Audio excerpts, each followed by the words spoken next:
do we get our sense of who we are? Where do we get our sense of what our life is about? Is it not from social mirrors, parents, siblings, teachers, leaders, the media, heroes, models? Isn't that possibly the case of a mistaken identity? Think about it. Ask yourself, where do I get my knowledge of myself? And what my vision in life is? What is it that I am really about? What is truly important to me? In habit 2, begin with the end in mind, is a clear and powerful declaration that you are the guardian, the protector of your identity, of your future. In essence, habit 1 is the awareness that you are the programmer. It's the budding awareness that the best way to predict your future is to create it. Habit 2 decides what your life is about. And everything would flow from that. Every decision, large and small, would be a function of that. Not only what your identity is, but what your purpose is. What is your vision of what your life is about? You are the programmer, then write the program. Now, another interesting thing about life is that it is always created twice. Always. Whether you take conscious control of the creation or not, you'll get your definition of yourself and of your purpose, your meaning, from the social mirror. So it was already done. Or perhaps you'll get it from the social agenda of people that are pressing upon you now. Or perhaps you'll get it from the mentoring of your childhood, or the mentoring of your first leaders in business, your first managers, or your teachers in school. The first creation is an intellectual creation. The first creation is of the mind and of the spirit. The second creation is a physical creation.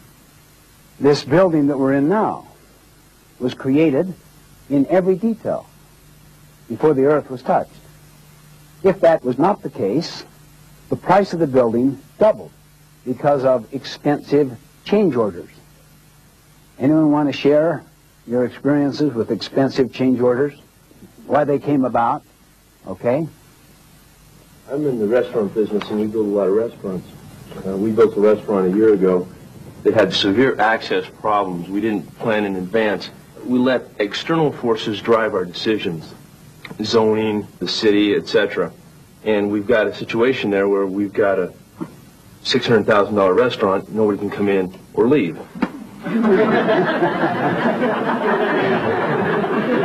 Now, in a sense, the food is good. Great food, but people just can't get access to it. But really, you can get your mind so focused upon, say, the pressures that you're under, political, civic, community, and get so kind of embroiled in that battle that it starts to dominate your consciousness. And then that begins to shape your whole approach. Now we've gone in and worked with people, and we've taken the time and the planning necessary to make a change, and it's going to cost, $40,000, $50,000 to make that change, but in order to make the return on the restaurant, we've got to do it. I think you can see the applicability of the idea to any field of endeavor, really. I have a friend who's an orthodontist. I have paid his mortgage for the last 25 years.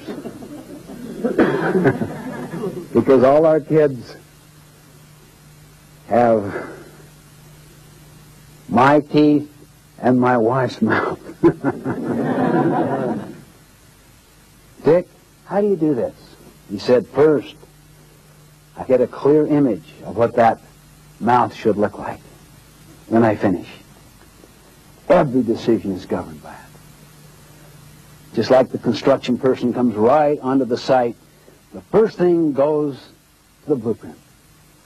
The blueprint is all based on the artistic rendering of what the place should look like, see? How many here have ever done jigsaw puzzles? How useful is it to have the end in mind?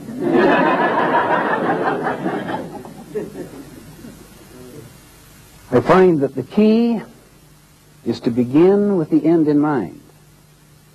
This is so basic with organizations.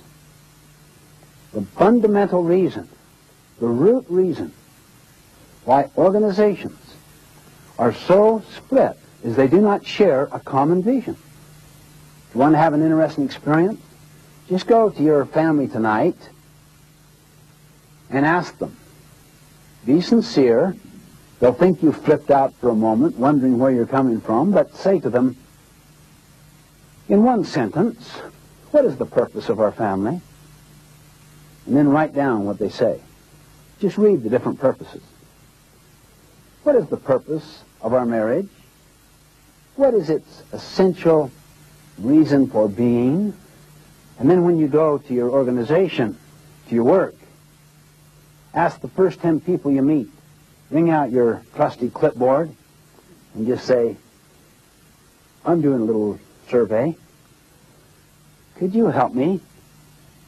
One question. What is the purpose of our organization? And then you work with a small work group.